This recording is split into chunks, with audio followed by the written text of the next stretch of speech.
Hello and welcome to another edition of the Arena Craft podcast. But wait, this one's different.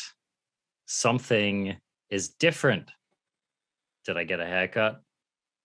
I don't think I did. No, look at those shaggy locks.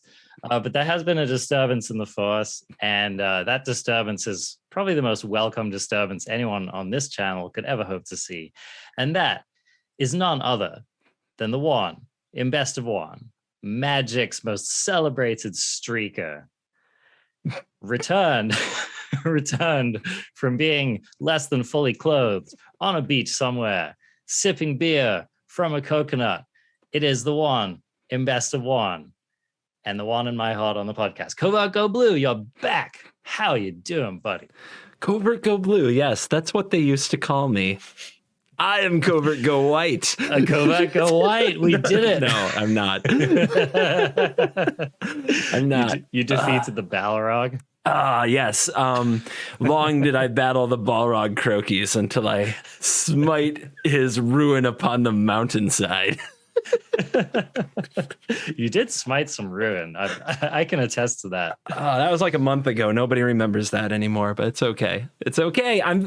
Dude, I'm so excited to be back on the podcast. I had over a month of like listening to the podcast again as a listener.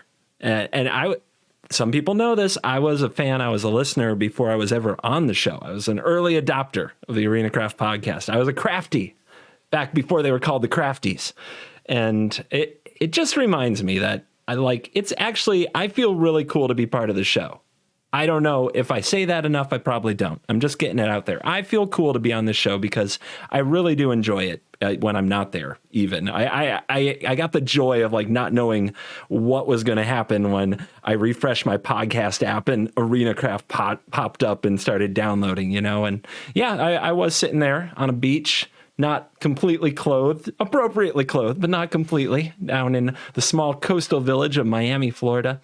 And it was a really good time. Did not have beer. Still trying to normalize tasty drinks. I think I succeeded in Miami. Lots of colorful, tasty drinks in all manner of hands down there. So, job done. Wonderful. And so, I'm sure that you could have a lot of interesting stories to tell, but just like briefly for the crafties, how was it taking a vacation, man? Or what were some of the highlights? Just give us a little bit of the flavor of what the one and Best of One has been up to for the last month. Well, I've still followed Magic. I still played Magic almost every day. Almost always got my dailies. It was not a vacation from Magic. I'm still a weird person who never tries to get away from Magic. I never get sick of it. It was a vacation, I guess, just from the spotlight and the daily pressure of having to come up with something new.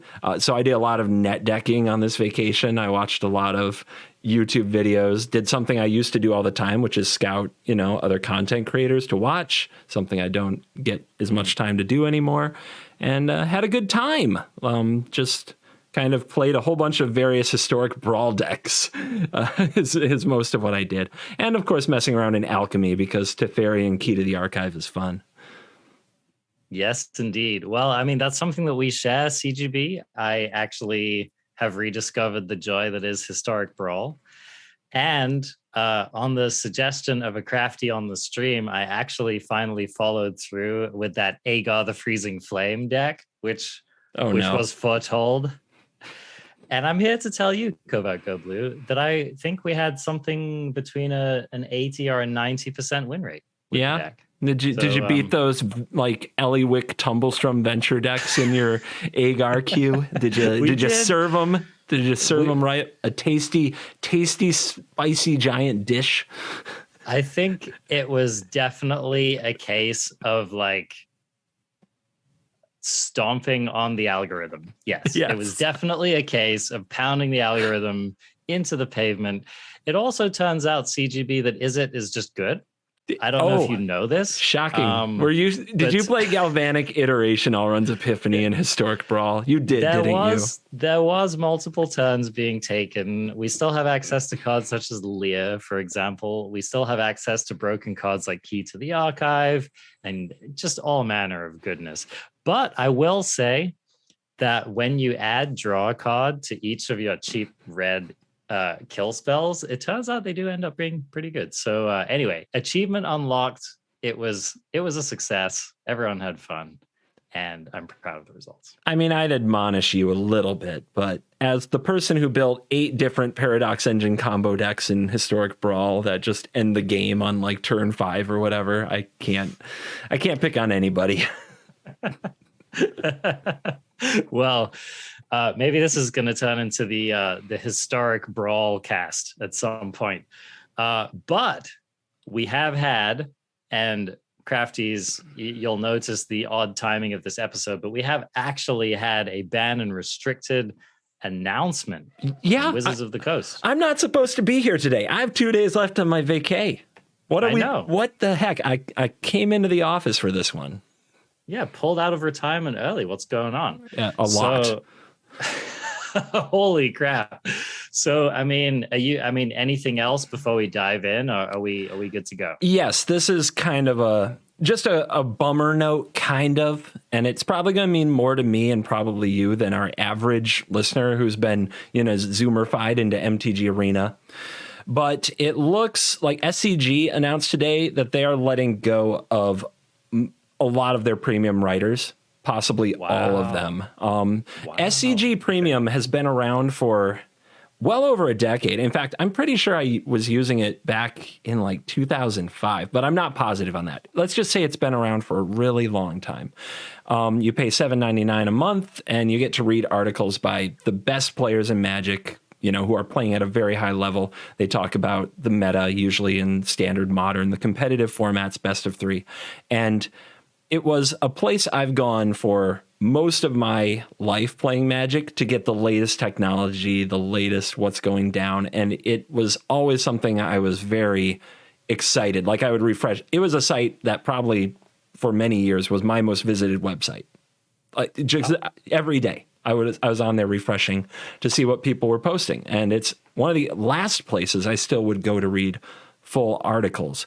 And today they announced that they're letting go of a lot of pro players, including friend of the show, Brian Gottlieb, Brad Nelson, Paulo Vitor Dama de Rosa, Jerry Thompson, Todd Anderson. Those are the ones I could find so far. They didn't publish a list. They let them kind of reveal themselves. And I've got to assume with that list, it's all of their competitive writers. I have to assume that. Yeah. And it's sad. It's been a great resource for understanding and getting better at Magic the Gathering, and I wanted to pour one out for that. Anybody who, like me, has really appreciated the efforts of the people at that site over the years. Yeah. I remember hearing about like Cedric's leaving. Yeah. Right? That was kind of a big announcement that preceded this, but I wasn't paying that much attention because I haven't really been plugged into that particular community. I'm more of a Channel Fireball person, just based on luck more than anything else. But yeah, that's a really big deal. I mean, do you suspect that the lack of paper tournaments has been part of that? I'm sure it has. They pointed out in their article that was part of it, along with Wizards not supporting competitive play or taking things out of competitive play, things like that. A tweet that kind of hit home for me was one where it said that Brian Kibler, former pro player, now turned Commander enthusiast, he put out a tweet that said that this was a bigger blow to competitive Magic than reducing prize pools or the death of the MPL would be, paraphrasing. Yeah. And I think he's right. And now it's weird for me because for a long time I was, and people told me this behind the scenes, that I was the rarity. I was able to build an audience and without competitive play results and without writing for a big website, because that was the path in the past if you wanted to be known as a Magic player, was to write for something like a Star City Games and do well in their tournament series and have people writing about you because you did well in their tournament series. And I kind of completely skipped over that, but it doesn't mean I wasn't always a fan and really enjoying it. And I hope that these players land on their feet and make some great content. I hope that they can make content the way they want to on other sites. But I also, if any of them happen to listen to this, there's a lot to do on YouTube, and I still really hope to see more competitive players bringing those talents to YouTube in the way that Paulo did for a lot of last year. I know he had to move recently, so he took a break from his channel. And Andrea Mengucci's another one who's been hitting the YouTube pretty hard. And you know, I would encourage people to try that out. It's a new way of making content and reaching people. It's different from the old way, but it can also be rewarding. I don't want to lose their voices in the community. I don't want to lose their voices about competitive Magic because I've really liked their content. Yeah, no, absolutely. Absolutely. I mean, you know, let's give a shout out to the Arena Decklists podcast. Oh, yeah. They're really, you know, a show that I know you and I listen to every week. And yep, two of the folks you mentioned are on that show. And yeah, I agree that those are like some of the biggest names in Magic, all those people you listed off. And yeah, definitely hope that they hit the ground running and hope that people show them support. And yeah, if you're listening to this, reach out to us. I mean, we'll do what we can to help. So wow, we'll pour one out for all of them, and we'll follow along with this. pick up my glass here. The SCG Premium. It was a good run. Cheers to you. Sure was. All right. Is it time to talk BANS? Nothing moves the needle like BANS, dude. Well, nothing moves the needle for me like being right, CovertGoBlue. And as I remember, we had a listener question way back in the day last year, asking which cards might get banned out of the ones that were in the format currently. And I suggested, nay, strongly opined, that Alrund's Epiphany would at some point get the axe in standard. And by golly, they have finally done it. Yeah, spoiler alert, they did it. Alrund's Epiphany is out of there in standard. Now, remind me, what was our bet? We had an over-under on a certain date. Well, okay, so that was a different thing that we talked about. But the interesting thing was there was a tournament, I believe it was the 16th of December, was like the week after the tournament, right? And we did an under-over on that. Interestingly enough, Alchemy released on the 9th of December. So I don't know if you count that a victory for me or not. I think in a way we're both right on this one. I think you might be right, and I have a little tinfoil hat on why Epiphany wasn't banned sooner. Okay. I mean, who didn't want to try Alchemy? There's no Epiphany over here, guys. Come on in. Okay. Yep. That's actually that's a compelling argument for sure. Yeah, I think that had a lot to do with it. But now with Alchemy being around for over a month and the first round of nerfs and buffs having played out and the second round later in today's show, they said it's time for Epiphany to go. And dude, what took so long? Seriously. Extra turns haven't been fun for a long time. When's the last time extra turns were cool? When's the last time anybody was like, oh, yay, that's so cool. You took 2 turns in a row. Wow. It doesn't happen.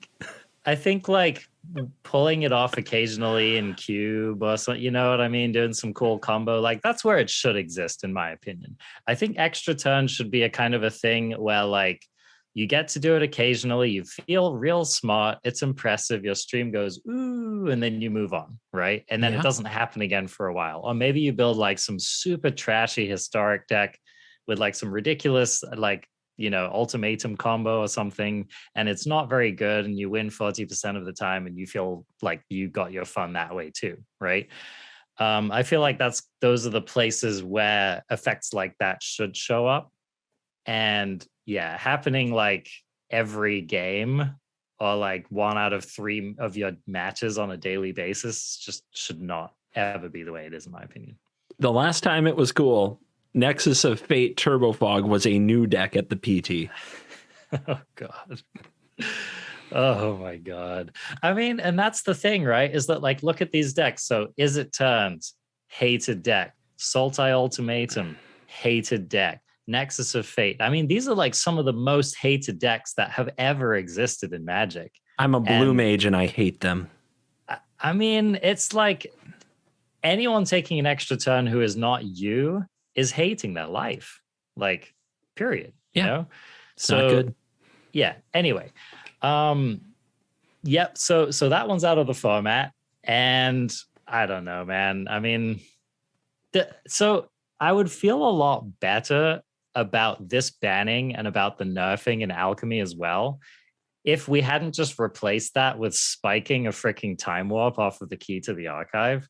Because, like, is that just nonsense or what? I don't know, man. We'll see. We'll get to the nerfings and the Alchemy meta and what's happened over there. And I don't know.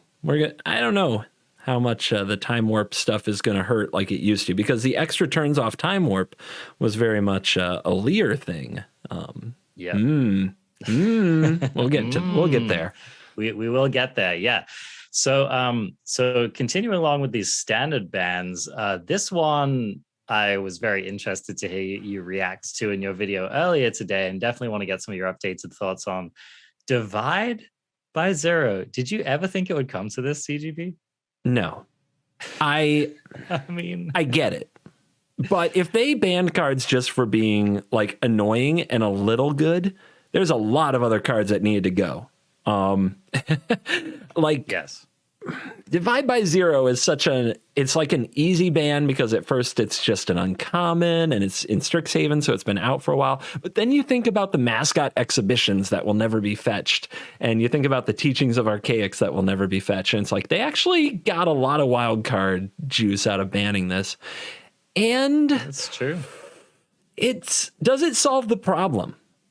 They're trying to half nerf, I would say, Hullbreaker Horror and Lear, because those are the leftovers of blue. Like they kind of said when they banned this in the text that they're still think blue is too good, and this is their soft shot at blue. I don't know. Divide by Zero, I get that with Lear, it's a lockout situation, and that people used this a lot in the latest format. But if you remember at Worlds, the Lear decks did not run Divide by Zero. They were forfeiting hope piles. So yeah, they were Grixis decks. They couldn't fit Divide. Yep. In Standard, that is not going to change. And Divide by Zero also, while it definitely made its dent in Best of 3, it's like Best of 3, you also just got back your sideboard slots. I struggle to see how Divide by Zero is the real problem. And judging from comments I've seen so far in my video today, there are plenty of people who agree that Divide by Zero is a problem. And I have no problem agreeing that you can ban the annoying card and make people happy. But is it the problem? Because for me, I look at these bans and I'm like, Hullbreaker Horror Lear, let's go. Let's go. I don't even blink at this. People hate those cards, right? So, and I mean, I think that's a really good point. And I think, again, you can get a little more tinfoil on that with just, like Lear's a mythic, right? They don't want for people to have that, feels bad or whatever. And I guess, they'd get their wild cards back, but, Wizards wants to like milk those a little longer, I guess is what I'm trying to say. Divide by Zero was an important counter. Like it was an important stop for Hullbreaker Horror and Lear. And while it's good with them, it was all you had against them. Hullbreaker Horror, we'll get to it later, what's up in Alchemy, but in Standard still can't be countered. And Lear says spells can't be countered on it. And the reason that Divide by Zero was good against Lear is because if the opponent played Lear, or maybe fought a battle to get Lear onto the battlefield, and you drew a Divide by Zero, or were able to save a Divide by Zero, you could target their Lear and at least make them spend mana again so they don't get as much value the next turn. If you draw a counterspell or have a counterspell stuck in your hand after a Lear resolves from a counterfight, nothing gets countered anymore, and the Lear is on the battlefield. I think that the Divide by... This is weird, but I'm going to say it. I think the Divide by Zero ban is a buff along with All Run's Epiphany. I think those are both buffs for Hullbreaker, Horror, and Leer in Standard. And I think that people are going to find that out and be very unhappy about it. Yeah, I agree. There are some other cases that also got buffed. For example, flashing back your memory deluge is now stronger, that your opponent can't just freaking counter it with divide by 0, right? Yeah. So you have some other of these instances, or like any kind of galvanic iteration shenanigan you're doing, spell copying, anything like that, is going to get a little bit worse. Now, granted, a lot of people hate that, so maybe they feel like it should get worse. But, it's just something to keep an eye on. I think you made a really good point about how divide was such a flexible answer. And maybe that's why they didn't want it. Maybe they just thought that it was too good in too many different instances. It's like your opponent slams a coma, just bounce that sucker back to the hand. Your opponent targets your whatever, your key to the archive, bounce back to the hand. One of my favorite things to do with divide by 0 is when your opponent's trying to test of talents your spell, and nope, you just put that spell back in your hand, suck it, So, I mean, these are all things that made us feel clever. These are all reasons that we enjoyed playing divide by 0. These are all reasons it's been kind of a ubiquitous card in Standard. And that kind of brings me to my theory as well, is I think that they were just looking at deck lists and it was like every blue deck was running 4 copies of divide, right? Yeah. I mean, I even, I threw together some like silly Simic Lear deck that only had 2 divide by 0s in it, and people were commenting on it like, what gives, bro? Like, why aren't you running the full package, right? Obviously you didn't know you could run 4. I guess not. Restricted in Standard or something. So, I mean, maybe that's what it comes down to more than anything. I mean, you kind of had to make an argument for why you weren't running 4 of it in every blue deck. So maybe that's as far as it needs to go. If that's a reason to ban a card, they've got a lot more work to do. Indeed. Well, another card which is basically 4 of in any deck that runs it in any amount, Faceless Haven, banned. I mean, I don't think anyone should be truly surprised to see this. Clearly one of the most powerful cards in the format, definitely since the rotation of like Eldraine and all the busted stuff went out. It is, I don't know. This one also feels just a little odd to me. Like, this wouldn't be my public enemy number 1. Honestly, I feel like in mono white in Standard, it feels pretty grievous to me. I feel like in mono green, it was kind of okay. I almost wonder if they're banning this more because they just want to open up the format and encourage people in other directions. What do you think? We have 2 articles. One is the banned and restricted announcement, and it covers Standard, Legacy, and Historic. And the other is the Alchemy rebalancing article. And it's really interesting that in the Standard banned and restricted announcement, they say that they want to harm monocolor aggro decks because they're too good. And in the Alchemy rebalancing article that we'll get to, they specifically said they want to encourage monocolor aggro decks in the format. And these, I mean, it shows you how different these formats have become in a very short period of time. And the Faceless Haven banning, I think it's a good idea because, one, there wasn't a lot of great incentive to play snow. There definitely wasn't a good incentive to play multicolor snow. If you ever tried to play like Gruul Snow, you know that every pathway or every chill land you draw like really damages your ability to play your cards.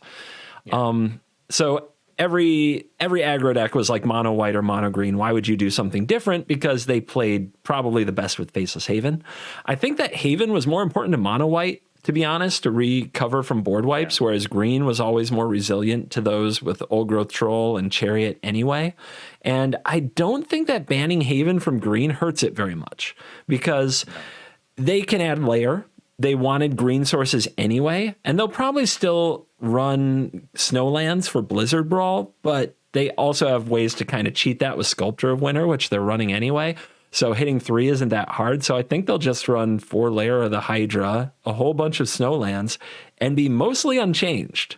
And I think that's kind of bad because I think green, according to the numbers, is the best thing in Standard right now. Yeah. I think it's funny because ironically, I think this banning will, in some particular cases, make some mono green decks better. I'm not saying at the top of the list, but what I'm saying is that mono green decks will be more consistent. Yes, those draws where they draw 2 Havens and 2 Forests and 3 Old Growth Trolls, you don't get the free win anymore. Yeah, so if you're like some mono green pile gamer, your win percentage might have just gone up with this banning. Oh yeah, they can also play Unnatural Growth a lot more freer, which I think was an underrated thing that Faceless Haven was hurting, because if you run 3 to 4 Havens, the odds of drawing like 2 and not being able to cast Unnatural Growth were pretty good. Absolutely. Yeah, absolutely. So I find that a little bit interesting. But I agree. I feel like mono white's probably getting hit the hardest by this banning. And I mean, I have to admit, like, it does feel awful when your mono white opponent like has their nut draw and they have their Thalia on too and their Redain and they do all the things and you finally wipe them and then they're just smacking you in the face with Faceless Haven. It did feel a little hopeless at times. Mm-hmm. So yeah, I mean, overall, I think it's a fine ban. Honestly, like, I do wonder if monocolor decks get nerfed enough, and this might not be the thing that puts the nail in the coffin, but I do want to keep an eye on it because they really are keeping a lot of arena players in business, right? Like, there are a lot of people who just can't afford to play at a competitive level if they're not running a monocolored deck. It's mostly the lands, right? So I don't know, what do you think about that? Do you think that this is going to hit people in their pocketbooks a little bit harder than they expected? No, I think your mono white deck and your mono green deck are still probably very good in standard, because I think they still have such a concentration of powerful cards. Like, the mono white and mono green card quality is insane. And if you already crafted those cards for standard, you're probably good for a long time. We'll see what Kamigawa holds. But I mean, it's hard to picture it getting insanely better at like the 1, 2, and 3 spots in the curve. So you've got a good aggro deck no matter what. And now your mana might even be a little bit more consistent than it was before. And you still have creature lands, because Forgotten Realms introduced plenty of them. So it's not like we're short of creature lands either. Yeah. Redain gets a little worse maybe, because not every deck has to play snow lands anymore, but Redain's main effect was always on the spells. I think the real question, to be honest, is, does the change of Alrund's Epiphany out of the format and a Divide by Zero out of the format, is there like a black and maybe other colors mid-range deck that can beat green and white? Because if there is, that might cause real meta churn. I don't know. I love the mono black decks and the various black X decks in standard, but white and green were still just hard matchups every single way that you cut it, and they have so many good tools. So I think the real question is there a non-blue kind of control mid-range 2 control deck that can win here and force the format to change? I mean, as someone who's spent a lot of time in this particular standard playing like mid-rangey, rampy, like Sultai decks and decks that kind of fill in the void that you're talking about, I can say that it's definitely possible. It's definitely possible to build decks in this format which are capable of tackling that. Whether they get feasted on by, you know, whatever else is going to come in to replace these decks is yet to be seen, right? Yeah. So maybe it's just, you know, maybe Lear and Hullbreaker are still too strong for mid-range to really flourish, right? Yeah. I mean, because that's what you have to ask yourself is like, what game plan can I come up with which is bigger than that? And I don't know if there is one, right? Blood, you're kind of hinting at it, but Blood on the Snow was kind of, in my opinion, like the only other game plan which is like as big and kind of able to really grind, but I don't know that that's competitive against those cards. Yeah, right? Hullbreaker Horror is a nightmare for those decks. You have to be able to like catch it in the hand, so maybe they have to run more check for traps or something like that. So I guess we'll see what happens, but it's still a very painful card to have to go against. You know, it's so embarrassing when, like, remember when we read Harness Infinity and we were like, wow, that's a really powerful card. Wouldn't that be cool? And then they just like, they printed a creature that just gives you Harness Infinity for the rest of the game. Right? They did. Like, they're like, how about we make it like 2 mana cheaper and make it a creature? That sounds great. Yeah, and you don't have to discard the hand size either, or discard your hand like you do when you cast Harness Infinity. It's fine. This is fine. Yep. So we figured that one out. So yeah, I mean, admittedly, I haven't been following standard that closely. So, but I do. I mean, this is going to shake things up. It's definitely going to shake things up. So it at least does give the format a chance to reconfigure. And I'll be very interested to see what happens a month from now. Likewise. Yeah. All right. Let's touch briefly on historic before we open up the can of worms that is Alchemy. So memory lapse is now officially banned to the surprise of nobody. I think we can both just say bye, Felicia, on that and move along. However, and now we're actually kind of edging into Alchemy territory. Yep. I never thought I would say this ever in my life, but here we are. Teferi, Time Raveler, back from the dead, back from whatever planeswalk realm he planeswalked to, or maybe whatever era he planeswalks to. I mean, okay, let's let the cat out of the bag. Looking a little shabby, all right? He's gained some weight. He's not the same. He's not the same. He hasn't been working out, and he's lost some of his wit, shall we say. Do you want to read the card for us, CGB? Oh, I would love to. Oh, wait. When you pull it up on the Wizard site, it still has the unrebalanced version. No big deal. I've got the other one here because I'm prepared. Teferi Time Raveler is not the Teferi you thought you knew. He now costs 2 and a white blue, so 4 mana. He comes in with 5 loyalty, not 4. Apparently, he's still rare, if you remember those wild cards. And your opponents can't cast spells during your turn. That's the static ability, and it's different from what it used to be, which was your opponents can't cast spells anytime except when they could cast a sorcery. And this seemingly innocent change is going to make it so, well, we'll get to that. The +1 is until next turn, you may cast sorcery spells as though they had flash. Same thing. The -3, also unchanged. Return target artifact, creature, or enchantment to its owner's hand, draw a card. Oh, that's up to 1. Target artifact, creature, or enchantment to hand and draw a card, which very rare, but sometimes you just need that card so bad you don't bounce anything. So there's Teferi. You thought you knew him. He's back. He's got a makeover. He's hopefully not as offensive or egregious to most. He no longer counters Finale of Promise with his passive or Emergent Ultimatum. So is he historic good? I mean, okay, so it seems like bringing him back in his current configuration is basically just like a historic, like a mirror breaker, right? In control decks in historic. I think that's kind of what they're getting at here. It could also be like protection for combos, right? So that could be a thing as well. Yeah. I definitely, just based on the mana cost alone, I think it's not going to be the ubiquitous card that we saw it to be in the past, but I still think it's very strong. Like, I mean, this didn't stop being a good card. And I think that whether it's fast enough for historic in any matchup except a control mirror kind of remains to be seen. Yeah, I'm predicting niche play for Teferi. Time Raveler here.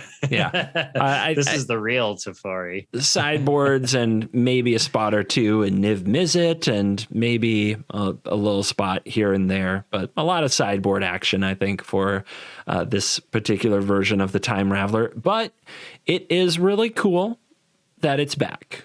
I think that some of these cards, it is just sad when a card is banned from all the spots on Arena and it's just unplayable.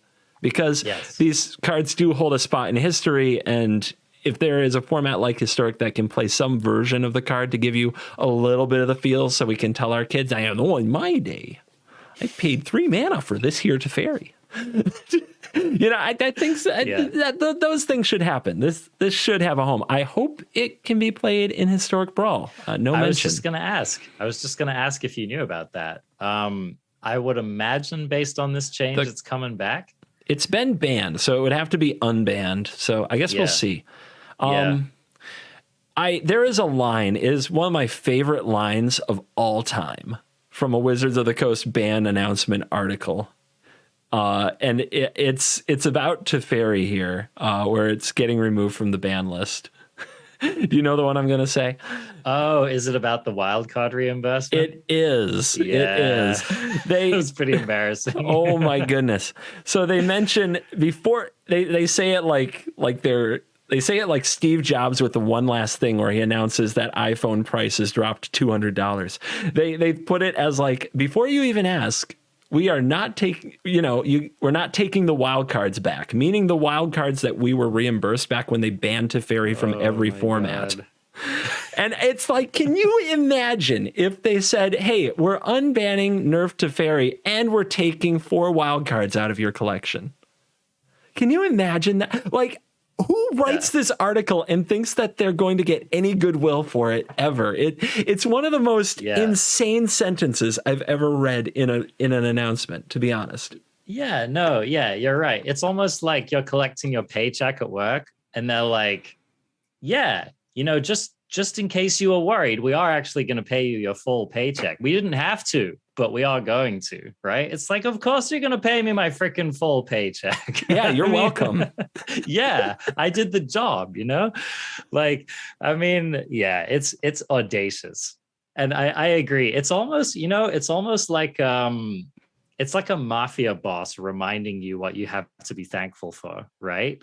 That's what they're doing, man. We can't get too comfortable over here. If the podcast doesn't come out next week, you'll know why. It's probably this segment right here. Exactly. Be getting waterboarded. So anyway, yeah, historic looking to probably not change that much based on that announcement, but it is interesting to see good old Teferi back. We were all missing him. Some of us were missing him. Let's be real. All right. So moving along to this rather large Alchemy announcement. I mean, you were hinting at it earlier, CGB, but there's quite a lot going on here. So why don't you lead us off into this? Okay. We're going to start with the nerfs. Not the nerfs, the buffs. Let's get through the buffs. There's 18 quote adjustments. Okay. It's a lot. So we already covered one of them in Teferi. There's what seems like just an endless tweaking of cards with the venture mechanic from D&D. I don't want to spend a lot of time on the individual cards. Maybe we can rant about buffing really quick. Well, I don't want to derail you if you were going to say something about the venture mechanic, but I was definitely going to get in a few jabs there. Okay, I'm going to sum up mine quick. Ass. Okay, lamb, ass. Yeah, total ass. So I feel like these are the buffs that no one wanted, right? Like, I mean, the people who didn't think the venture mechanic was good, which is most of us, were like, yay. You know what? It's kind of like grandma was like, hey, guess what? I reformulated my Jello dessert, right? Like, you know that gross Christmas cake that I make? I just made it better. I like Jello. Okay. I get where you're going now with this analogy. It's that thing where you go over to grandma's, you never want to eat it. And she's like, hey, I found a new ingredient for this thing that you hated anyway. Yeah. She's like, I figured out why you hated fruitcake, and now I've put mango in it instead. Like that's that's what this feels like to me, right? So I guess I struck out with Jello. I know you're a picky eater, CovertGoBlue, but you have some very interesting. Jello is gas. Okay, Jello is straight gas. Totally gas. Total I guess gas. You can take a man out of the Midwest, but you can't take the Midwest out of the man. At any rate, that's kind of how I feel. Like I feel like they are lipsticking this pig hard. That's what I feel like. I would say it depends on the buffs. I think it would be admirable and interesting if they found a way to buff Venture to a point that it was an interesting deck. And some people are saying that, yes, they have because of what they did. I'm reading these cards. This is kind of foreshadowing about the cards. I'm reading these buffs and it ain't close for me. No. Like there's like maybe one card where I'm like, okay, that's a playable card now. But for the most part, let's just go down the list. All right. As Sararak, the Arc Lich has a rules adjustment that says they remove the opponent's option to sacrifice a creature on the attack trigger. I Bottle Brush, put it on the screen. Does that even matter? Whoever even did that? I don't think I've ever had one of these in play. I don't think one has ever been in play against me. It's been played against me. I don't think it's ever gotten onto the battlefield and stayed there ever. What? That is the most nothing adjustment. Maybe I'm wrong, but that sounds like the most nothing adjustment I can imagine. No, you're not wrong. Like, that clause was not why this card ain't it. All right. This is no Love Struck Beast, which is kind of what we have to compare it to. So, most of us like to play our creatures and have them be on the battlefield. I don't know about Indeed. like, what is this? It divide by zeros itself. Yeah. You pay 3 mana and you get 1 venture into the dungeon. I mean, what are we talking about here? I have a sweet Historic Brawl deck around this card, though. Oh, okay, fair enough. It's one of the 8 Paradox Engine. Okay, got it. But don't worry about that. Don't worry about that. We don't talk about such things. Okay.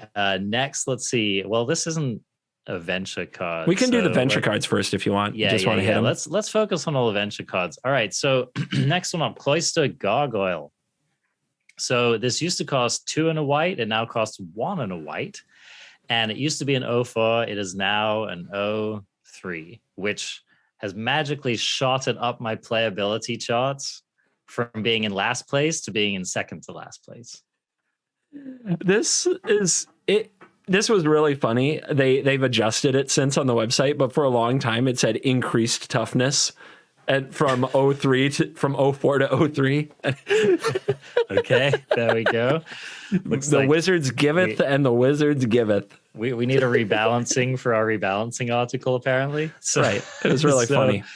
I mean, okay, like, let's be real. A free 3/3, well, a 2-mana 3/3 flyer is like pretty good. But here's the irony is that, like, we even have, we currently have Delver of Secrets in the format, which I would argue is like more supported, right? And that's a 1-mana 3-power flyer. So the thought that this is somehow like going to be relevant as a 2-mana 3-power flyer just seems a little laughable. And I'll tell you what, Crafties, this thing ain't blocking much either. Anything that you want to be blocking, apart from maybe Thalia, this thing ain't blocking. Yeah, it's pretty hard to. And remember, like, it's going to be like turn 4 before you can attack with it as a 3/3 if you curve out perfect. Yeah, exactly. Yeah, you're not going to complete a dungeon that fast. I don't know what they're going for. It's a little better, but I don't know. I guess we'll see. All right. How about read us Dungeon Descent? Gladly, because I think that this buff, unquote, just reveals that this was one of the worst cards ever made. Flagrantly unplayable card. This rare colorless land. Remember when people got excited about rare colorless lands? This rare colorless land used to enter the battlefield tap. They removed that from the card. And they changed its activated ability from 4 mana to 1. They carved a black lotus off of this card's activated ability. And now it reads land, tap for a colorless, or 1 and a tap an untapped legendary creature you control, venture into the dungeon, activate only as a sorcery. Dude. I mean, yeah, this card. So what would make this card playable, CovertGoBlue? That's what I'm wondering. Like, how much more would we need to do to this card to make it even remotely playable? You agree it's still ass, right? It's the assiest ass that ever asked. And if anybody was curious why, like, if you have a legendary creature, why would you tap it on your turn at sorcery speed for 1 venture into a dungeon, and as well as tapping 2 mana? It seems like some of the worst use of resources that you could have in a competitive-ish arena game of Magic. If they removed the sorcery part, and this was something like you could do on end step, like you hold up your ability and do it on end step, this would probably be like a commander, a historic brawl staple, because everybody has a legendary creature, and it just gives you something to do with mana in the late game that gives you a little bit of value, and then it might see too much play.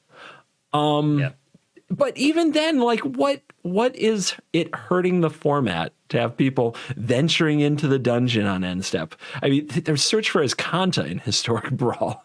So much better than this. Yeah, I mean, there's so many other better things to be doing. So I really don't know what they ever had in mind. There's clearly something that someone imagined was going to be really good with this card. And I couldn't agree more. Like, this is a case where like the buffing proves the weakness of the card, right? Oh God, yeah. You know what's funny? I think I would have been more likely to play this card before it was buffed because I just wouldn't have actually read it properly and wouldn't have actually noticed just how bad it was. The first time it enters the battlefield tapped, you're like, oh, we're off it. That didn't work out. We're done. We're over it, right? It's for the memes, man. How this was ever a tap land is totally beyond me. What I love about this one is on Twitter, the Basecamp enthusiasts, the party gamers are coming out of the woodwork. Like, how come Basecamp still enters the battlefield tapped? I mean, hey, I'll put my voice behind that. I mean, I walked off that hill a long time ago, but, you know, free Basecamp, right? So, all right, next up, Eliwick Tumblestrum, a card which you own 4 copies of. Am I right? It's true. So maybe you can read this one. And some of my biggest fans do too.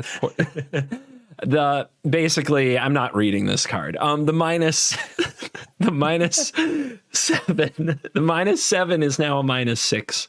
So it goes from the thing you never did because it never mattered to the thing you will still never do that will still never matter. Just a little more, like the dream is a little closer. Yeah, I just a little update for whoever made this change at Wizards. All right, I wasn't the ultimate was not the reason I wasn't slamming this card. All right, what? I'm just saying, like, that wasn't the first thing that I looked at to determine the playability of the card. So I don't quite know how that like who. I just don't get it. I mean, I'm how trying do you to not formulate words? How do you not trouble. Like make the +1 like create a 1/1 halfling and venture into a dungeon, or make it +1 venture into a dungeon, gain 2 life. Yeah, Teferi just gained some life winning pluses for no reason. Why not Ellie? You know what? Make it a +2. Make him able to freaking ultimate next turn. Maybe it would actually be a threatening planeswalker. Yeah, you know? yeah. Make something happen. Ultimates. Maybe you actually finally do something. I don't know, man. All right. The next one on this list that I can see is the only one that I think got, you know, like remotely better. Triumphant Adventurer. So I'll read this one off. It's white and a black, Death Touch, Human Knight. As long as it's your turn, Triumphant Adventurer has first strike. And whenever it attacks, venture into the dungeon. It used to be a 1/1. It is now a 2/1. Hits twice as hard. Yeah. So it hits twice as hard. A 2/1 first striker. You can never block this thing. Basically unblockable. I have been on the receiving end of Triumphant Adventurer, and if your opponent sticks 1, it's not a fun time. If your opponent sticks 2 of them, it's really not a fun time. So this was always the only card that I ever looked at in evaluating whether this venture mechanic would ever do anything at all. And so I think that this card has definitely gotten measurably better. And if the archetype's going to get saved, I think it's going to be on the back of this card. What do you think? I don't know. This is crazy, but if venture is going to be a thing, this card is the maybe. Yeah. I call this one the maybe. All right. Yeah. That's it. If it's going to happen, it's got to happen with like turn 2 adventure, turn it sideways 2 or 3 times, as well as play other venture things. And then you complete a dungeon on turn 4 pretty easily. And you pop off from there, I guess. And not a bad one. Did you intentionally skip the other 3 dungeon cards that they buffed? I was scrolling down. Okay, I just didn't. Oh, I guess I just didn't read them. It's closely. okay. I don't even recognize them. I didn't even know they were cards. All right. Fate's Reversal costs 1 and a black. It now costs 1 black to raise dead and venture into a dungeon. Yeah, still not remotely playable. Find the Path used to make 2 green mana. It's an enchantment aura for 2 and a green. It would make 2 green mana when you tap the land, and when it entered the battlefield, you ventured into a dungeon. Now you can get 2 mana of any one color. All right, it's not playable. Yeah, it's good for your venture-based value ramp deck. So enjoy. There you go. And then Precipitous Drop was 2 in a black for a -2/-2. And if you had completed a dungeon, it's a -5/-5 aura. And when it enters the battlefield, you venture. And this was the removal spell I actually saw people play in the venture decks. And now it costs 1 in a black. So it's a mana cheaper, which is good. It's still no Infernal Grasp or even Grasp of Darkness or Sap Vitality or a number of other cards. It's not even Deadweight. Yeah. Yeah. Yep. This ain't doing it either. So I don't know. Maybe the sum is going to be greater than the parts, but I'm just still not expecting this venture deck to do anything at all. I mean, do they play test this stuff? If this hits and it does nothing, I'm going to conclude that they have never play tested this format. Ever. I think we're going to get into a few more because the remaining buffs that we have to talk about, yes, there's even more. But the remaining buffs we have to talk about are the Alchemy only cards. Yeah. I think that if there is there are many criticisms of Alchemy. One I will fully agree with, and I am on board with anybody who's on board with this one. They suck so far at buffing. Like, it's terrible and embarrassing because if they want to just kind of get some goodwill, take some of those cards that look really freaking sweet, but are still not good enough that people crafted hoping they would be good enough, and make them really good. What they're doing is taking terrible cards, Arjuna, and making them a little less than terrible for a very small percentage of player base. I know out there somewhere there's that person, I don't know, they go to D&D every Friday night and they'll never stop for as long as they live, and venturing into the dungeon is like their everyday jam and they really love it. And some of them are really grateful for this, and venture into the dungeon cards are probably going to get another look after this comes out. But if it doesn't turn into a deck, what a waste. What an absolute waste of time and effort. And I think we've got to see some buffs that take cards from trash to playable. And it hasn't happened yet. In my opinion, it's not quite close yet. So we'll see. Yeah. No, I totally agree. I mean, it's even more of a, okay, think about how bad this feels. All right. You're one of those Cosmos Elixir people who crafted the card and you really wanted to play it, right? And then it wasn't good enough. So that was a feels bad. Okay. So then they come along and they're like, hey, kid Arjuna, let's get your expectations up again. We're going to actually make Cosmos Elixir playable. And we've altered it. And now, go out and put it back in your deck and play it on the ladder. And oh, no, wait, here I am just getting slapped around again because this card isn't good enough. So now it's reinforced the feels bad, right? It's not just the original feels bad. It's like they've reminded me why I felt bad in the first place. And it's like a net negative. So here's my theory on that. I don't think that the buffs to things like Cosmos Elixir, and maybe Venture for that matter, are actually meant for us, competitive players who can care about climbing on ladder and win rate. I think they're for the gamers who don't really pay attention to the win rates, and they might go play Alchemy and maybe buy Alchemy packs because their favorite card, Cosmos Elixir, is better in Alchemy than it is in Standard. I think it's trying to get casuals to adopt the format. And I don't like that, Arjuna. Well, I want the casuals. I just don't want bad cards still being bad. Well, that's what I'm saying. They could make those casuals even happier by making those decks like tier 4, right? Like, is that so bad? Like, they don't have to be. Okay, like, let's talk about a tier 4 card, which I fell in love with, Quandrix Cultivator, right? This card has basically not seen any serious play in the standard format. There was a brief period when it was in a standard 2022 deck that I really loved, that it was like, yeah. Say it, Arjuna. What's its creature type? Say it. It is a turtle. Thank you. Now my favorite creature type, by the way. But like, so that's a really example. It's a good example of like what I would call a tier 4 card. It's not a competitive card, but like it's a good card. If you resolve it, good things happen. And if you put it in your deck and it's doing the thing that you put it in your deck to do, you feel relatively okay about it, right? So I feel like that's the place that Cosmos Elixir needs to be.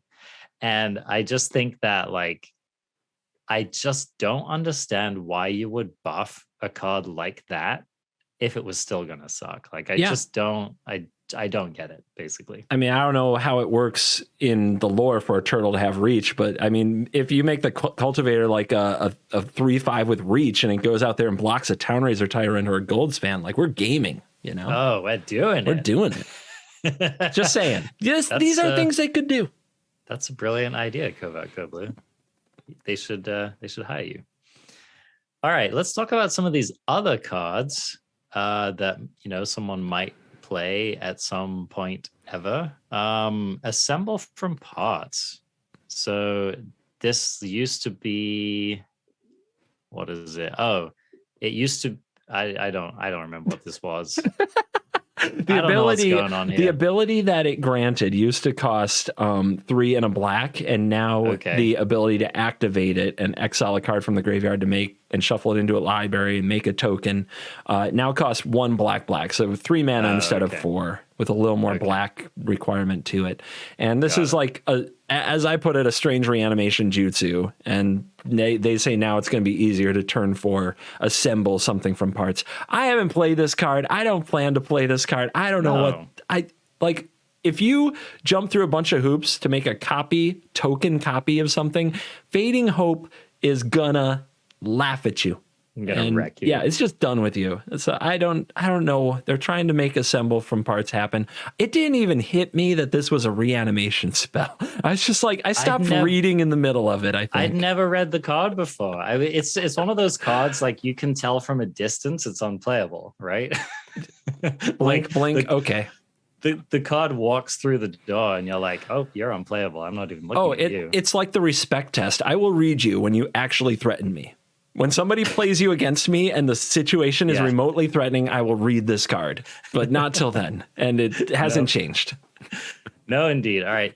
So how about Blood Rage Alpha then? Why don't you read this one for us? Well, it's a 3 and a red. And when it enters the battlefield, you choose to either have a wolf or werewolf you control have a fight, or the next wolf or werewolf spell that you cast, when it enters the battlefield, it fights something. And this is now a 4/4 instead of a 4/3. Why does that matter? Trick question. It doesn't. Fading Hope? Or no, not Fading Hope. Frostbite. Was one of those burn that wasn't spells. Really getting played. Right, because the Dragon's Fire, that still hits for 4 a lot of the time anyway. Most of the time. Yep. The freaking Blizzard Brawl still kills this most of the time. Yeah, I've played this card. It definitely was a cut. It doesn't make sense that it can't fight itself. What kind of an alpha doesn't get in there and fight? I know. It's like Blood Rage Beta. It would be a better name. Burn. Yep. You just sealed the deal. Blood Rage Alpha is never going to get an invite to the prom ever again, CGB. It's going to join Cupcake Tyrant and all of the other friends. Well, Wizards thinks that 4 toughness is apparently a breaking point, because that's the other buff that happened to an Alchemy only card. Puppet Razor is going from a 3/3 to a 3/4. This is a zombie wizard. At the beginning of your end step, exile a creature card from your graveyard. If you do, seek a creature card with mana value equal to the mana value of the card +1. It's like a graveyardy birthy pod. It also gains menace, and now it's a 3/4 instead of a 3/3. I don't know if being a 3/3 was holding it back. It's just kind of another complicated reanimation style value engine, I guess. It's an interesting card, but you just can't play 4 mana cards in Alchemy that aren't called Town Razor Tyrant, you know? Yeah, or Key to the Archive. Yeah, right? Key to the Archive. I mean, come on. Yeah, it's a little bit laughable to compare. I mean, even to compare this to, what's the green one? The 3-drop that does roughly this? Is it the Grizzled Huntmaster? Grizzled Huntmaster, right? Yeah. So if you compare this card to Grizzled Huntmaster, that card is better than this in just about every way. I guess I just want to say really fast, I haven't had a chance to listen to your talk with Rumty yet, but I imagine there's a lot of Grizzled Huntmaster discussion. We went into it. Yeah, we went into it, and it happened. I mean, he brought me around on that card.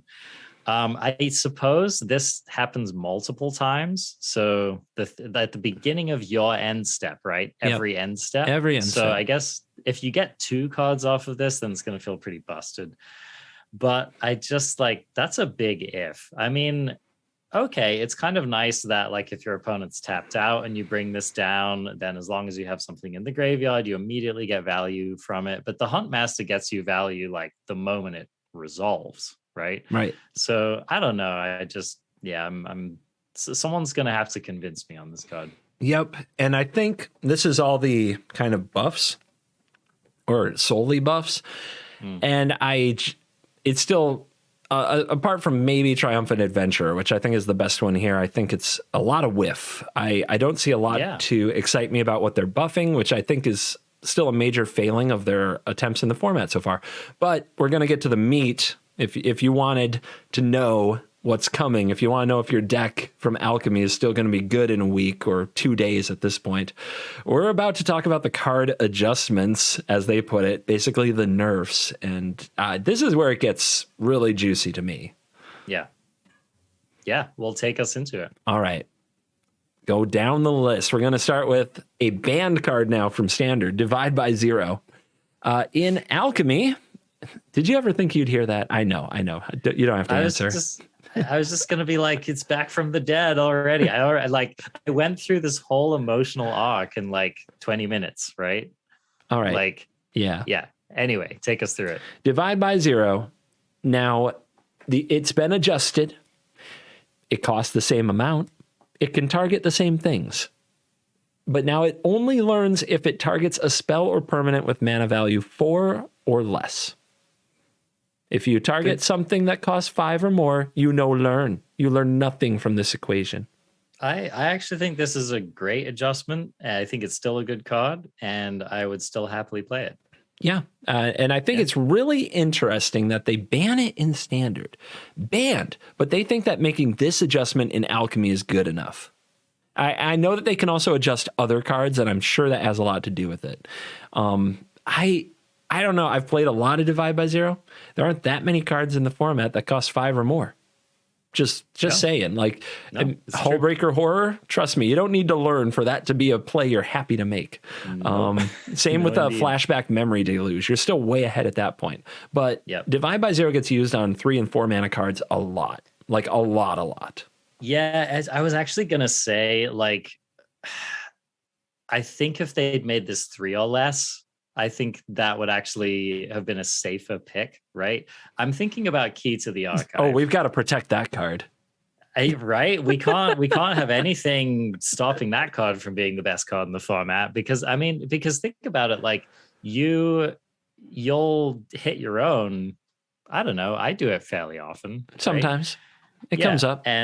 And so I think that that's kind of busted, right? Because the thing that's most annoying about that is that you return it to your hand and you get a piece of cardboard to discard to the key when you play it the next time, right? Yes. So this just butters both sides of the bread there, and I think that's an oversight personally. I mean, let's think about some of the other things. Okay, if you hit a Town Razor Tyrant on the stack with Divide by Zero and you learn off of it, then that was a good deal for you. So that's a cool interaction. So once the Tyrant hits the battlefield, you're not going to be wanting to make that play ever, right?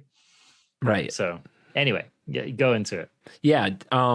So in terms of the buff, the scale, we'll call it, did this go too far, not enough, or just right? I'll have to play it to see. I'm gonna say just 1 percentage point short of being just right. And okay. I think if they said 3 or less, I think this would be a perfectly balanced card. That's where I'm gonna put my money on it. All right, cool. The next one is the dragon, baby. The fearsome whelp. I don't know about you.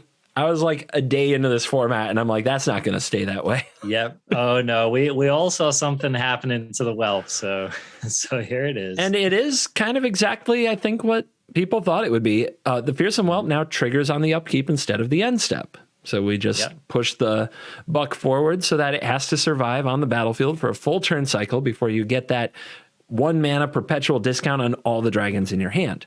And it has haste now. They added haste to your 1/1 flying dragon so that you can just, get in there. Just get a little damage in there with your Fearsome Whelp. And there will be a time when your opponent's at 1 life and you top deck Fearsome Whelp and you're like, God, they buffed it so hard. But for the most part, I think this is a clear nerf. What do you think? Same question on the scale. Like, too far, not enough, just right.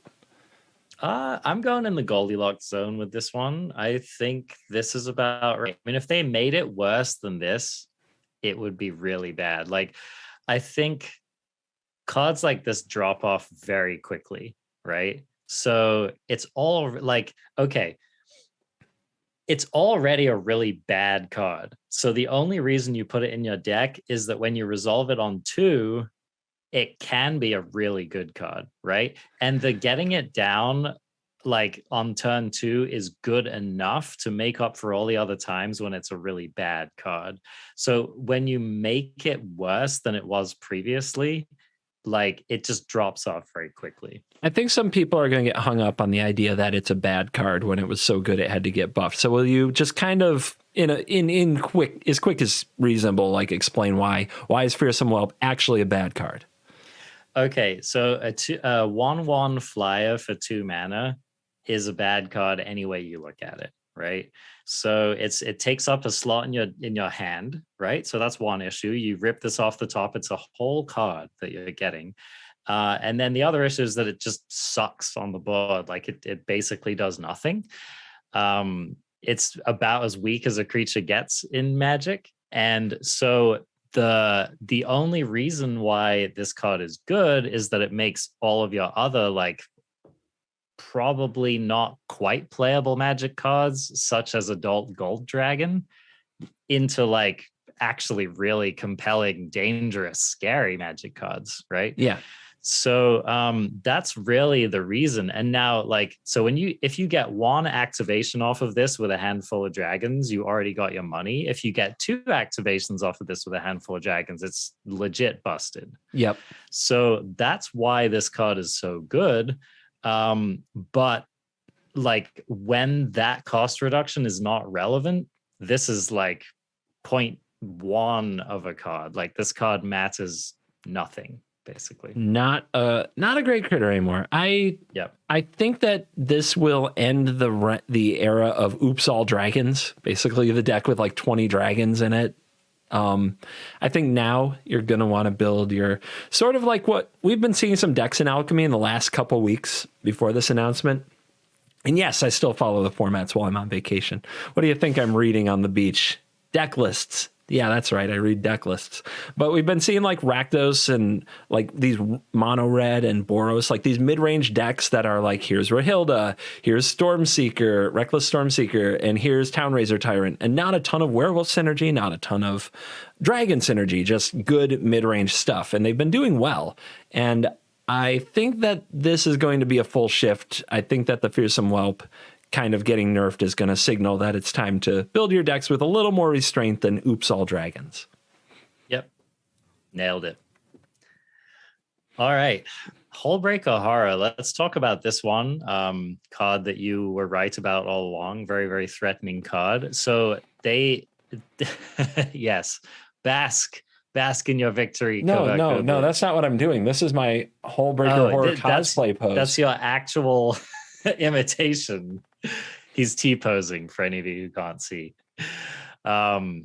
Definitely like soaking up the glory that is being Hullbreaker Horror. So simple nerf to the card. They removed this spell can't be countered text. You have a lot to say about this. Go.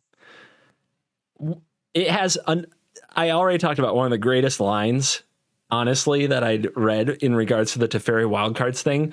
One of the second greatest lines I think I've ever read, which is that this adjustment was made to, quote, make the mirror more fun.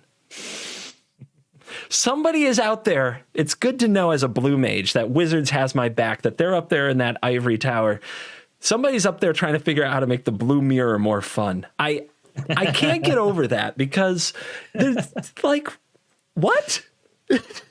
Who's looking out for making sure the blue mirror is fun? Why? No. How are you balancing your format around that? No, they ruined it.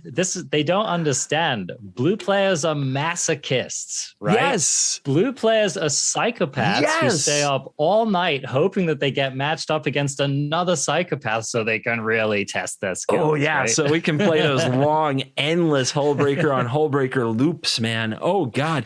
And they ruined it. Now we can just run Saw It Coming and ta-da, it's over. It's over. Problem solved. It is amazing to me that their idea of nerfing this very oppressive endgame, and it is, if you are not playing blue, it is an oppressive endgame. They learned nothing, Arjuna, from Alrund's Epiphany. Nothing. Yeah. Which the reason that Alrund's Epiphany was a problem was because the only way to interact with it was to play blue, because it had to be on the stack.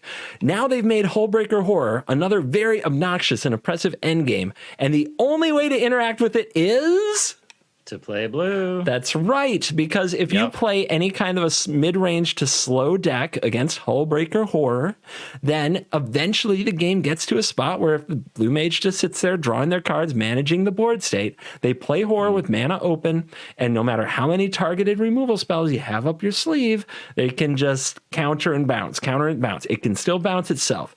A lot of people said the nerf should be that it can no longer bounce itself. I agree. I think that would have been a nerf that would be actually good so that other aggro decks can kill it. So Infernal Grasp can, boom, you're dead. Vanishing Verse, boom, you're dead. You can't just play a Consider or Revitalize and get it back. But that's not what they did. They were content to make the blue mirror more fun. And I think that's really weird, and I don't like it. And I think the card should have been nerfed harder. And as a fan of Hullbreaker Horror, you know I mean it. I do know that you mean it, and I totally agree with you. Like, you're right. In any deck that's not playing blue, that text basically doesn't exist, right? And it's still oppressive in all the ways it was oppressive before. Yeah, as a noted mid-range gamer, I still hate this card. And I mean, even like mono green players are still going to hate this card. They're still never going to be able to kill it. Nothing has changed. So I think that here's the one thing I'm going to say. If you want to beat Hullbreaker Horror and you're mad about this, like I am, and you're playing a deck that isn't a Hullbreaker Horror deck, like I will sometimes rarely do, now that Faceless Haven is gone, there isn't a lot of cost to pathwaying it up and just splashing blue in all kinds of decks to get Disdainful Stroke in there. You can just play Disdainful Stroke in all your aggro decks. Yeah. And I mean, D-Stroke, still a very solid card. I mean, look at all the fours in the format, right? I mean, you know, we have the Town Raiser. We have Key to the Archive. We have the next card that we're going to talk about, Inquisitor Captain. So, and it is one of their stated goals, right, is to make the format more susceptible to Disdainful Stroke. They've said that they want to make expensive cards good, right? Yes. So let's talk about this one. This was another one where, like, on day 2 of the format, you were like, oh, no. That card can't stay the way it is, surely. And no, it has not. And I actually think this is a pretty good adjustment. So they added the if you cast it and clause to the enters the battlefield ability. So basically what this means is you only get the captain effect when you had it in your hand and you tap the mana and you had to enter the battlefield. So notably, no blinking. Oh, but you said CGB if it's in your hand. It does just say if you cast it, not if you cast it from your hand. From your hand. Yeah, no, that's elite spellbinder issues. Yeah, like if you hit this off of like a Scalds or something, you're right. Right. So yeah, but you do have to cast it. So yeah, so you can't if you reanimate this, it doesn't do, you just get a 3/3 Vigi. If you blink it, you just get a 3/3 Vigi. You can't copy it with the Mimic, the Glasspool Mimic, which was kind of the big wombo combo. If you cast the Glasspool Mimic from your hand, it still works. But if you find it off the captain, it will not trigger the search function. Yeah. Okay. Yeah. So what do you think, CGB? Is this enough? Yeah. This card is obviously meant to be one of the best cards in the format, and the effect is something people really enjoy. You can tell from the popularity of Bloodbraid Elf and Collected Company that people love this kind of, I play this one creature that's kind of hill gianty and not very good on its own, but I get something random and cool if I build my deck a certain way. People love this. So it keeps that side of the card without those rather tilting, I get a mimic and a mimic and a mimic draws, which were clearly just the biggest issue. That and Soul Herder and Historic were a bit too much, and good buff, or so good nerf, I guess. That leads me to my question is, has this killed it in Historic?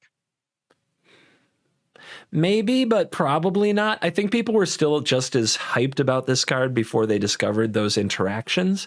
And I think that there's still going to be decks where you want to play this. I think the life gain deck and various creature piles, green-white humans, I think they'd still play it. I don't think this kills it in Historic 100%.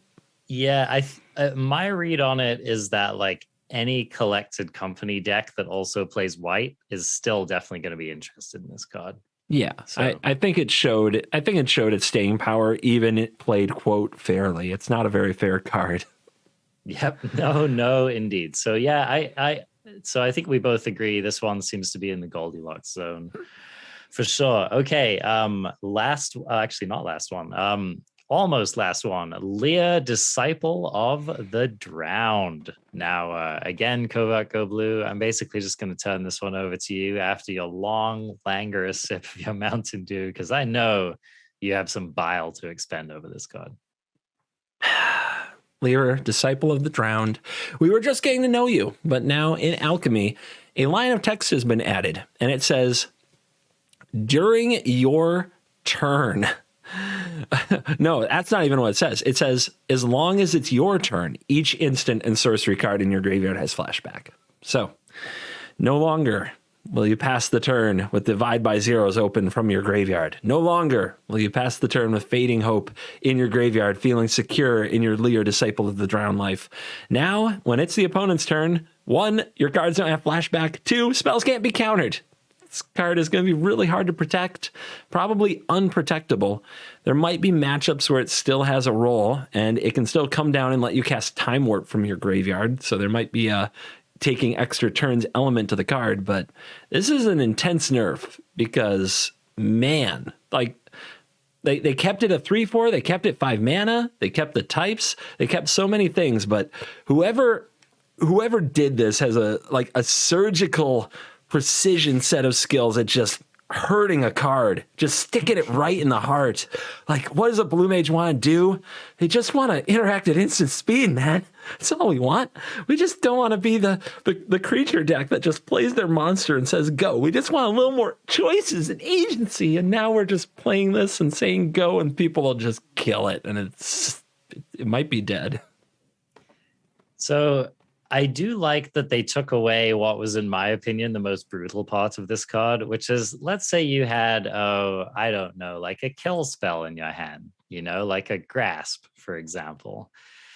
And your opponent doesn't know that, right? But they do know that you have a Lear in play. And so they're like, oh my God, like they could have anything in their hand. What do they do? And they play out their creature or they do whatever. And then you get not 1, but 2 kills off right on that turn, and it's just such a slap in the face, right? Like it's just so nasty. So I think like the hidden information aspect made this card so punishing, and so I agree that it has hurt the card a lot. I also, though, think that this card was really unfair, and I am glad that they did something, and I do think that they addressed what made the card so infuriating. Yeah. So yeah, I actually think they did what sort of needed to be done, and it's better than banning the card, which could still happen in Standard. We'll see where it still works the same way. I'll say also I've been into a Commander a lot more, especially over my break, and I feel guilty playing Lear and Commander. I just feel dirty. Like I feel bad. I'm now going to waste everybody's time because I have about 50 spells that I could cast during every phase of the game. Maybe it's better this way. It's better this way. It's better this way. No it's so qualifiers. sad. So sad to say. You know, we all have our fun in the sun. We all have our time being the apex predator. And Leah, disciple of the alphas, your time has come. All right. Next up, Sanguine Brushstroke. Relatively minor change here. All they did was they removed the life gain from sacrificing the blood token trigger. Now, this one almost seemed like a nothing to me. Yeah. Because in my version of this deck, I'm the one dying to the sacking. So the life gain doesn't matter at all. But I don't know. I guess they stated that like they wanted to change it in the aggro matchup specifically. And I guess it makes sense because those were the decks that these sack decks were the most threatening against, right? Some would say that this card pushed aggro out of the meta for the recent events because it was just too hard for aggro decks to compete with Blood Artist and Meat Hook Massacre. This doesn't change that much to me. I don't think that the sacrificing of the blood token gaining the life was what kept you alive enough. This is, in my opinion, a really minor buff, and they may have to do more with this or Meat Hook Massacre before it's over. So I guess we'll see. Yeah, I totally agree. I read it and I was like, that I just didn't even think about that, right? Right. That was never in the conversation about why this card was good. Yeah. All right. Well, probably further action will need to be taken on that. Now, getting to our last card that we have not discussed yet, another card that we all knew something was going to have to happen to, Town Razor Tyrant. And this one's interesting, CGB. They changed it. They added a non-basic clause as the starting restriction. So basically, this can only target non-basic. Non-basically, this can only target non-basic lands. Got that. So, the pun's in there. We'll find it. It's happening. So I don't know if this does it, CGB. What do you think? I don't know what deck wants to curve out with basics in the Alchemy format, especially considering that, well, pathways are going to be a part of any multicolored deck. You picture Esper, they're running like 2 or 3 basic lands, and it's mostly because they can divide by 0 to get environmental sciences, or they might not even run that. You picture modal DFCs like Shatterskull Smashing and Jwari Disruption, a lot of decks playing those early. You picture the creature lands from Adventure of the Forgotten Realms. This is probably the biggest deal, because you could say, well, monocolor aggro decks can dodge this card now. No, they want to play their creature lands on turns 1 and 2 when they enter untapped every time. So this just seems to me like it just makes you play the card right and nerf their good lands instead of their bad ones. I couldn't agree more. The other thing I wanted to note is that decks like Mono Green are like the decks that are the least afraid of Town Razor Tyrant, right? Yeah, that's true. It's like, Mono Green's like, cute 4-drop. I'm going to murder it for 1 mana and you're still going to lose the game. And I'm going to take a couple of extra damage. And I wasn't even paying attention to my life total, right? It's one of the only matchups, by the way, where Town Razor Tyrant isn't impressive. It is in those strictly aggro matchups.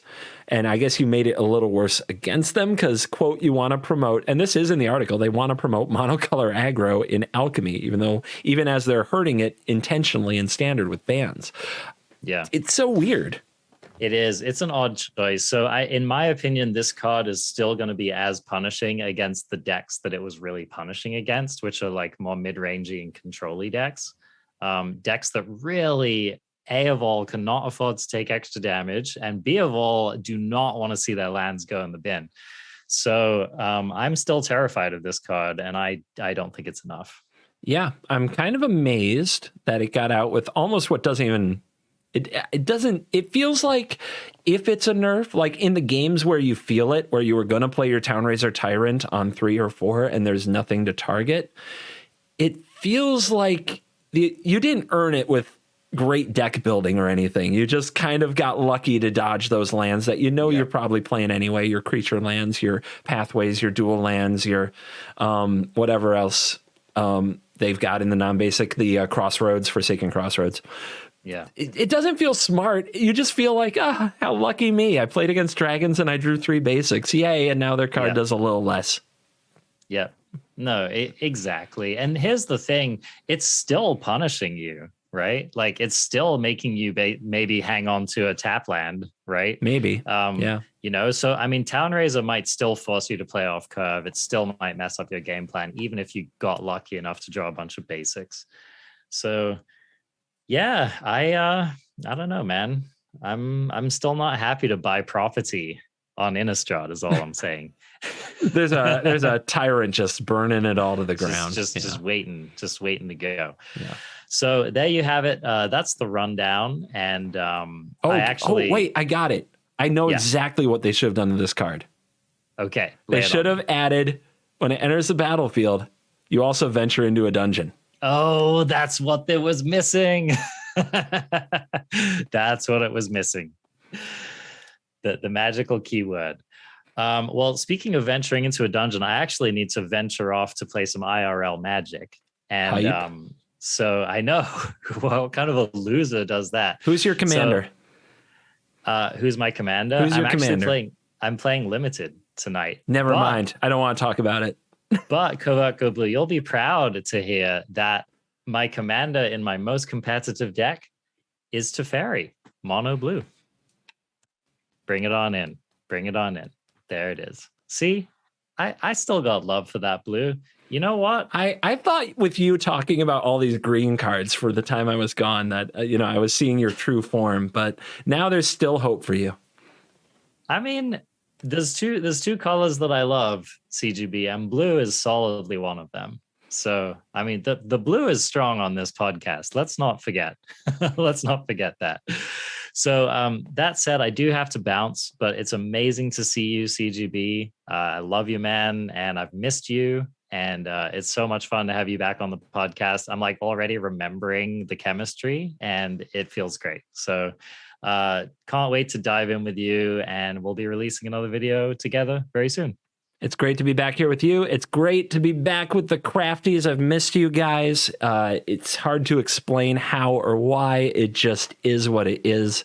There weren't a lot of people listening to my opinions as I just walked around on the beach ranting and raving about various cards and deck lists. So it means a lot to me. So it's great to be back. Awesome. So catch you soon, crafties. I'm going to skip the usual outros, and I will just say peace.